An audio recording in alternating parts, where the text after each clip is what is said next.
নমস্কার, আমি তনুজা সুন্দরবন এডিটর টি এর একটি অভিনব পর্বে আপনাদের সুস্বাগতম। আজ ঐকান্তিক প্রার্থনা পর্বটা একদম স্কিপ করবেন না। আজ পুরো পর্ব জুড়ে থাকছে সুন্দরবনের মন্ত্রতন্ত্র, আদিবাসী জীবন জীবিকা, উৎসব, পল্লীবধূদের মেঠো, পথে কলসি কাঁখে জল সংগ্রহ, বাঁদরের কাণ্ড কারখানা, গ্রাম্য পশুপালনের কথা এবং সুন্দরবনের প্রাকৃতিক অপার সৌন্দর্যের খণ্ড খণ্ড আকর্ষণীয় চিত্র। লাইক, শেয়ার এবং সাবস্ক্রাইবের আমন্ত্রণ জানিয়ে চলুন মূল পর্ব শুরু করা যাক। দেখুন দারুণ লাগছে কিন্তু ফুলগুলো সাইজ দেখুন শুধু। নাও তোলো, ফুল ফুটি নেয় বলতেছি আমার নদে ফুল ফোটা কমিয়ে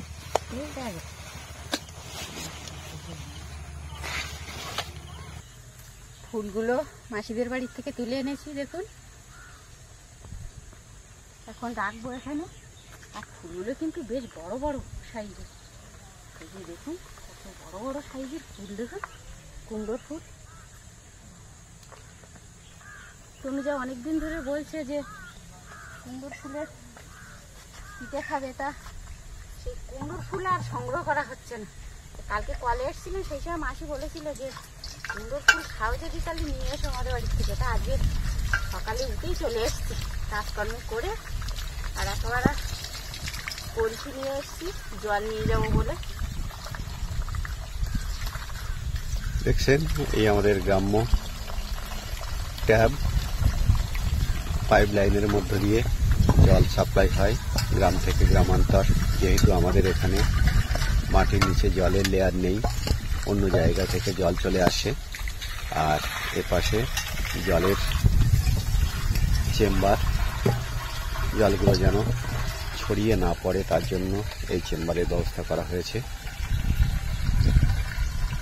জল খুব নষ্ট হতো আগে, ওই জন্য এই ব্যবস্থাটা সব কলের ধারে করে দেওয়া হয়েছে। খুব ভালো হয়েছে এর জন্য। দেখতে পাচ্ছেন এই পাইপ দিয়ে কিন্তু জল এই সমস্ত চেম্বারে চলে আসে। এই যে দেখুন এই পাইপ বসানো, এই পাইপ দিয়ে জল সব ওখানে চলে আসে। ওখানটা আবার ওখানে ওই ট্যাঙ্কি করে দিয়েছে, ট্যাঙ্কির মধ্যে জমা হচ্ছে জলগুলো। আমাদের একসময় এই দয়াপুরে জলের কষ্ট ছিল কিন্তু খুবই ভালো। পাশে ধান ক্ষেত দেখতে পাচ্ছেন।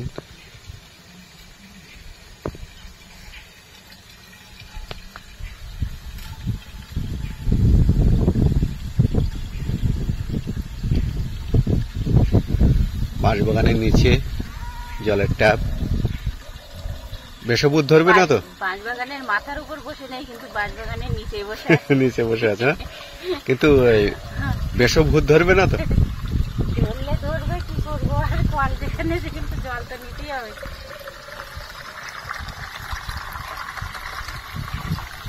জল ভরে গেল।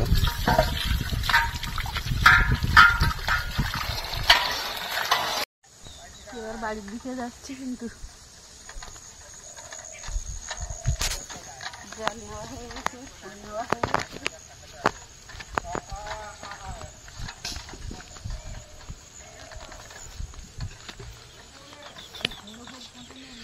দেখতে পাচ্ছেন কিরকম চড়াই উতরাই পথ, এরকম মেঠো পথ বেয়ে কিন্তু গ্রাম্য বধূরা জল নিয়ে যায়, সেটা আপনাদেরকে দেখাচ্ছি।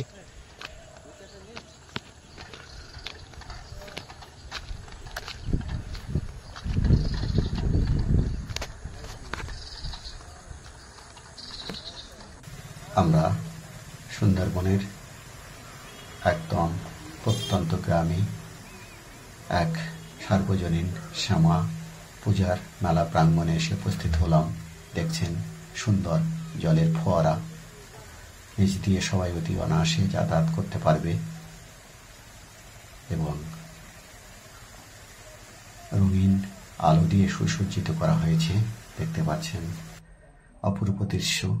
আর এখানে আলোকমালা দিয়ে এক নতুন আমাদের পরিচিত চিত্র ফুটিয়ে তোলা হয়েছে। আপনারা কমেন্ট বক্সে লিখবেন এটা কিসের চিত্র ফুটিয়ে তোলা হয়েছে।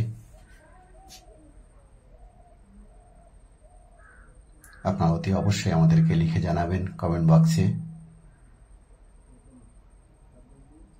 আমরা একেবারে মন্দিরের দ্বার প্রান্তে এসে উপস্থিত হলাম।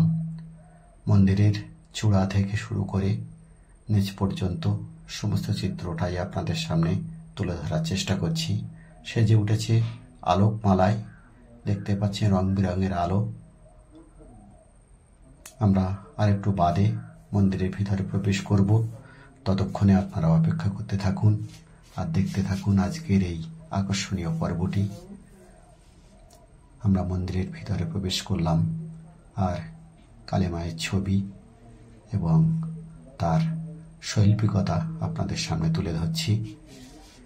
দেখুন, আপনারা জানাবেন কেমন লাগছে আপনাদের আজকের এই আকর্ষণীয় পর্বটি। আজকের আকর্ষণীয় পর্বে আমরা রং বেরঙের সবকিছু তুলে ধরার চেষ্টা করলাম। আর এখানে দেখুন, বাচ্চারা খেলছে, তাদের খেলায় তারা নিমগ্ন। আমরা মেলা ছেড়ে এবার চলে যাব, আপনারা দেখতে থাকুন। সবুজ ধানের খেতে নতুন ধানের সমারোহ আপনারা দেখতে পাচ্ছেন। কি সুন্দর চিত্র, গ্রাম্য চিত্র, দিগন্ত বিস্তৃত, শুধু সবুজ ধানের ক্ষেত, তারই কিছু খণ্ডচিত্র আপনাদেরকে দেখানোর চেষ্টা করছি।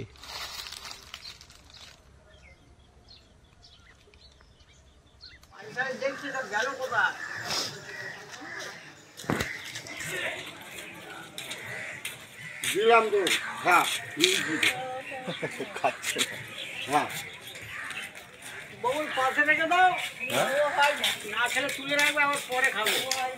আচ্ছা খেয়ে নেন, না খেয়ে নিয়ে আবার লাগবে, আবার ওইটা খাচ্ছে, ওইটা খাচ্ছে, একশো যাবে, একশো যাবে।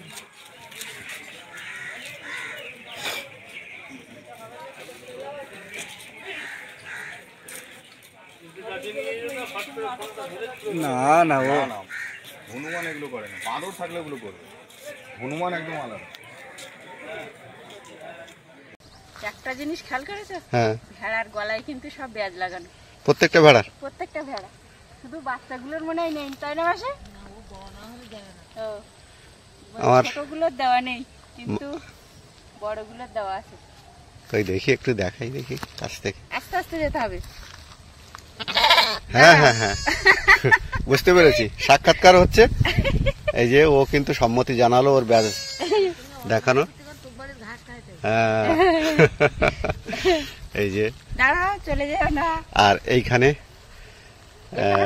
বাচ্চা, আমার মাসি আর মেসো দুজনে কিন্তু এই ভেড়া প্রতিপালন করে। ছেলেরা সব বাইরে থাকে, আগের ভিডিওতে আপনাদেরকে দেখিয়েছিলাম। এইগুলো বাচ্চা ভেড়ার, ওদের এখনো ব্যাজ দেওয়া হয়নি। ওদের ব্যাজ দেওয়া হয়নি না? তো এরা রাগ করছে না তো? ভেড়া আমাকে ধরতে দেবে, মাসি হলে হতো না। না, ওই এখন ছেড়ে দেওয়া না, পক্ষ ধরে নাও। এই যে এরা নিয়ে এসে নিচে।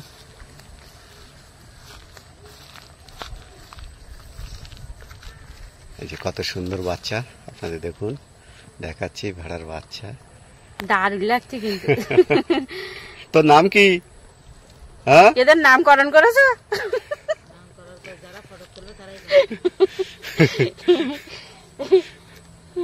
এর নাম হচ্ছে বেদের মেয়ে জোসনা। তা হবে। তিনজনের এখনো গলায় কিন্তু ব্যাজ দেওয়া হয়নি, চিন্তা করো না, তোমরাও পাবে। মাসি, এর অন্নপ্রাশন হয়ে গেছে?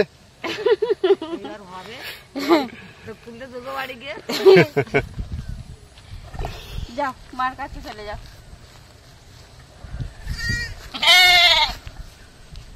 যেমন ওর বাচ্চা, তাই না? গ্রাম্য মানুষেরা ভেড়া ছাগল প্রতিপালন করে জীবিকা নির্বাহ করে। মাসি, তোমার কটা আছে ভেড়া ছাগল? আমার ওই বাউলের আমাদের বাচ্চা হওয়ার মতো হয়েছে, আমার ওই তিনটে চারটে দিয়ে, এরা 2 মাসে আর ওরা ওই 2 মাসে। আচ্ছা, পাঁঠা আমার আবার ওইটা বাচ্চাকে ধরেছিলাম বলে ও দেখেছো বারবারই কিন্তু ডাক ছেড়ে দিয়েছি বাচ্চা হয়তো এই তোর বাচ্চাটা কিছু করতে না, বৌমা তুমি উঠে এসে ও খাবে না। আয় আয় সোজা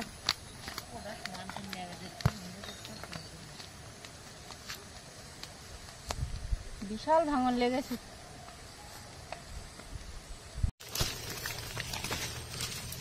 এখানেও কিন্তু আর একটা কাঁকড়ার সন্ধান পাওয়া গেছে।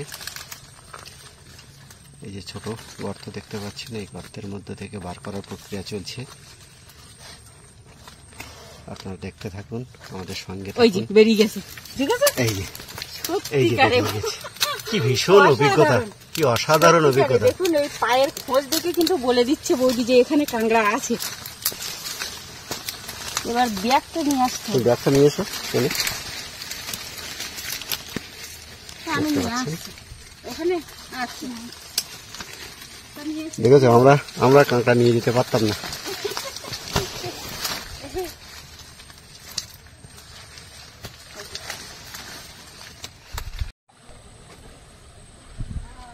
দেখুন, আমাদের এই নদীর নাম গোমন নদী, সেটা ভিডিওতে অনেকবার বলেছি।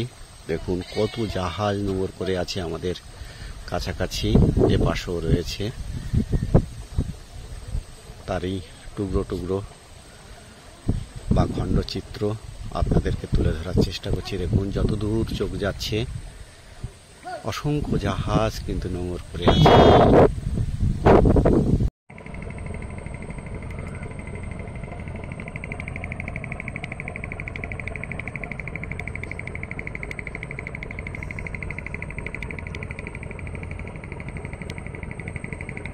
বন্ধুদের জ্ঞাতার্থে জানাই, এখন এখানে দেখছেন এই যে পাট আনা হয়েছে, পাট এগুলো, এই পাট দিয়ে দড়ি পরা হবে।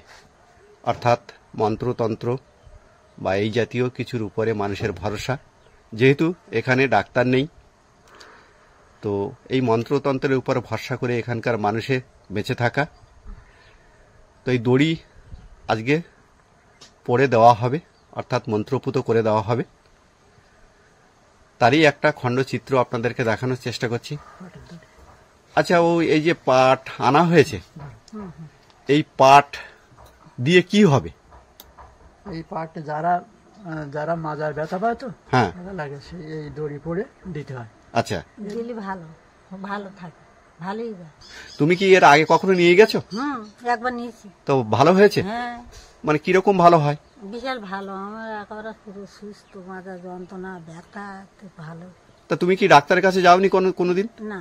তো ডাক্তার কাছে গেলে কি ভালো হতো না? তুমি যে দড়ি পরে নিতে এসছো, এটা দিয়ে সারবে তুমি কি করে বুঝলে? ও আমার ওখানে বাড়ির ধারে অনেক লোক নিয়ে গেছে। আচ্ছা, ভালো তাদের, তাই শুনে আমি এসেছি। আচ্ছা আচ্ছা, আমার ভালো। তোমার ভালো না? আমি পুড়িয়ে গিয়ে আবার আমার এই যন্ত্রণাটা। তা কখনো ডাক্তার কাছে যাওনি? না। আচ্ছা আচ্ছা, দড়ি কিন্তু পাক দেওয়া চলছে। আচ্ছা, তুমি যে দড়ি পাক দিয়ে দিচ্ছ, তো তোমার কি মনে হয় যে এই দড়ি পাক দিয়ে দিলে এই দড়ি থেকে সমস্ত ব্যথা যন্ত্রণা থেকে মুক্তি পাবে? এটা ঠিক আমি জানি না, আমি মা কালীর নামে এই দড়িটা পড়ে দেয়। আচ্ছা, আমি বাংলা 75 সালে আচ্ছা আমার কাকার মেয়ের বিয়ে হয়েছিল 13 নম্বর। আচ্ছা, তা ওই আমার বোনের সঙ্গে আমি ওদের সঙ্গে গিয়েছিলাম। ও যখন বিয়ে হয়ে সকালে বাড়ি যায়, হ্যাঁ আমি সেই ওদের সঙ্গে গিয়েছিলাম। হ্যাঁ, গিয়ে ওখানে 5-6 দিন ছিলাম। আর আমার যে জামাইবাবু, হ্যাঁ, তার নাম প্রাণকৃষ্ণ। আচ্ছা, আমার সেই ভগ্নিপতির সয়া হলো প্রাণকৃষ্ণ। কিন্তু ও অনেক মন্ত্র জানতো, ওর একটা মাত্র ছেলে। তা আমি বলছি যে দাদা, তুমি তো অনেক মন্ত্র জানো, তা আমাকে একটু শিখিয়ে দাও না। তখন আমার বয়স কত, 20-21 হবে। আচ্ছা, হ্যাঁ, এটা বাংলা 75 সালের কথা বলছি। তা বলছে, দাদা তুমি এসব শিখো না, এসব ভালো না। এই মন্ত্র শিখলে কিন্তু অনেক ক্ষতি। আমার মাত্র একটা ছেলে। তা তুমি বলছো যাও, তা তোমার 3টে মন্ত্র দেবো। তা তুমি এগুলো লোকের উপকার হবে, তুমি এগুলো শেখো একদম। তা ওই আমাকে শিখিয়ে দিলে এইটা, আর দুটো দিল, সে দুটো আমি চালু করি না। তাতে অসুবিধা আছে। এই মাজা ব্যথার এটা আমি প্রত্যেক আসে এখন সরে যাও। মা কালীর নামে মন্ত্রপুত করে তুমি যে দড়ি পড়া দিচ্ছ, এটা দিয়ে কি কারোর কাজ হয় তুমি মনে করছো? হ্যাঁ, বহু লোক তো নিয়ে যায়, বহু লোক নিয়ে যাচ্ছে। আর না হলে আমরা আসি আসামের থেকে আসে, তারপরে অনেক উড়িষ্যার ভালো। থেকে আসে, আচ্ছা। বাংলাদেশে তো প্রায় আসে। দেখিয়ে কিচ্ছু হয় না। আর আমার এই সুন্দরবনে এখানে মানে যত গ্রামের আশপাশে আসে। এটা একটা আশ্চর্যের ঘটনা যে বহিরাষ্ট্র যেমন বাংলাদেশ এবং আমাদের পশ্চিমবাংলার বিভিন্ন জেলা থেকে এবং ভারতবর্ষের বিভিন্ন রাজ্য থেকে এসেছে, তাদের সবারই উপকার হয়েছে। তো যতই আমাদের মধ্যে কুসংস্কার এটা হোক না কেন, মানুষের যেটা কাজে আসে সেটাকে নিয়ে আমাদের বেঁচে থাকা। সুন্দরবনের মানুষ কিন্তু এইভাবেই বেঁচে আছে, যেহেতু এখানে সেইভাবে চিকিৎসার পরিষেবা নেই। মানুষের কিছুটা সংস্কারের উপরে কিন্তু এইভাবেই তারা বেঁচে থাকে। আচ্ছা, একটা কথা আমার খুব জানতে ইচ্ছে করছে যে তুমি যে দড়ি পড়া দাও, এর বিনিময়ে কি তুমি কোনো অর্থ নাও? আমি যার কাছে শিখেছিলাম, হ্যাঁ, হ্যাঁ, আমার সেই গুরুমশাই এখন, ও আমাকে বললে দাদা কার কাছ থেকে যেন পয়সা নেবে না তুমি। ও বলে দেবে যে এই মায়ের নামে, মা কালীর নামে বাঁধবে, যেখানে কালী পূজা হয় সেখানে একটা মায়ের নামে একটা ডালা ভোগ দেবে। তাই তারা দেয়। এখন অনেকে হয়তো দিতে মনে থাকে না, তাই প্রতি বছর আমার গ্রামে এখানে কালী পূজা হয়, আমি একটা করে ডালা সবার নামে দিয়ে দিই। আশা করছি আজকের এই অভিনব পর্বটি আপনাদের অবশ্যই ভালো লেগেছে। ভালো লাগলে লাইক, শেয়ার এবং সাবস্ক্রাইব করতে ভুলবেন না। তো আজকের পর্বটি এখানে শেষ করছি। দেখা হবে নতুন কোনো পর্ব নিয়ে। ততক্ষণ সবাই ভালো থাকবেন, সুস্থ থাকবেন এই কামনা করি। নমস্কার।